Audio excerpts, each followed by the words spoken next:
Власти Таджикистана обещали родным осужденных их освободить. Досмотрите это видео до конца, и вы узнаете, как конфликты между странами могут разбить жизнь людям. Подписывайтесь на наши обновления и точно будете в курсе всего самого актуального. Власти Таджикистана обещали освободить 2 осужденных в Кыргызстане таджикистанцев, которые в июне этого года были этапированы из Баткена в Худжанд для дальнейшего отбывания наказания. По словам родных, уголовное дело в отношении Абдуразика Абдукахорова и Аскара Юнусова расследуется Генеральной прокуратурой Таджикистана. Наргиз Джаборова, жена Абдуразика Абдукахорова, 2 августа сообщила, что 2 недели назад один из сотрудников Управления международных отношений и правовой пропаганды Генпрокуратуры Таджикистана сказал ей, что Абдуразик и Аскар скоро выйдут на свободу. Представитель Генпрокуратуры сказал, что Абдурозика и Аскара освободят. Это сообщение очень обрадовало нас. Я побывала в ИВС Худжанда и передала мужу и Аскару известие о скором освобождении, говорит Наргиз Джаборова. Попытки получить комментарии ответственных лиц в Генпрокуратуре Таджикистана не дали результатов. Близкие Абдурозика Абдукахорова и Аскара Юнусова несколько раз встречались с ними в худжандском ИВС.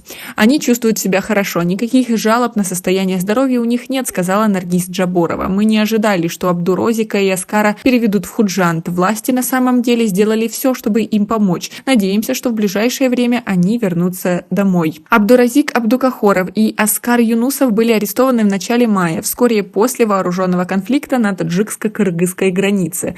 В середине сентября суд в Баткенской области Кыргызстана приговорил их к пожизненному заключению, признав виновным по статьям 308 «Преступление против мира» и 391 «Мародерство» Уголовного кодекса Кыргызской республики. Власть очень долго не реагировала на эту ситуацию и тем самым вызвала много вопросов и недовольства у родных этих людей. Родные осужденных обратились в Хукумат Сагда, и они совместно с правоохранительными органами уже потом отправили 2 официальных письма в соответствующие органы Кыргызстана с ходатайством о пересмотре приговора. В начале декабря 2021 года Баткенский областной суд Кыргызстана изменил приговор этим гражданам Таджикистана на 20 лет тюремного заключения вместо пожизненного.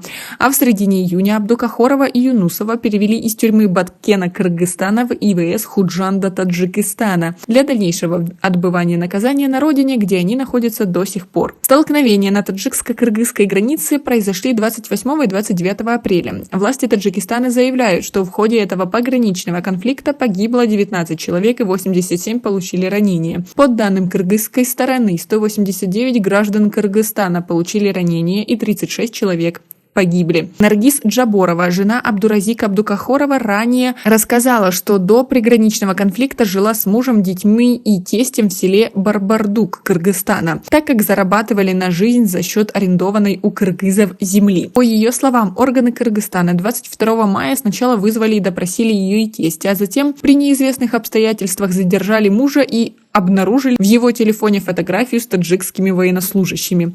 И у нас пока на этом все. Оцените наше видео подпиской и лайком. До скорой встречи!